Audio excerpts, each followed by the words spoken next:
let me just conclude and maybe save a couple of minutes for any questions or any comments that you might have with me here today by saying there's sweeping, transformative changes occurring within the healthcare field right now. Some of it very exciting. Some of it is going to be extremely challenging. There's going to be a lot of uncertainty as we do move forward.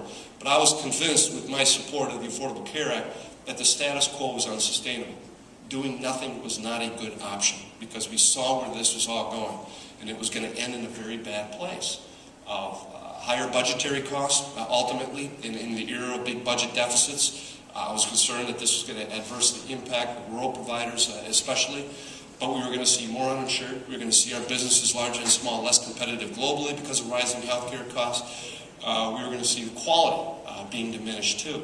And what I see now is three great revolutions that are taking place, and you're all at the forefront of each and every one of them. And it's the build out of the HIT and EMR systems that were long overdue. Some of you were out ahead of the curve, but that was an investment that needed to be made with health information technology, not only to increase the efficiency of care that is being given and to reduce medical errors, but also, and perhaps most importantly, start collecting the data that we need so we know what works and what doesn't work, and then drive that into the hands of the providers and patients so that they can make good decisions with it.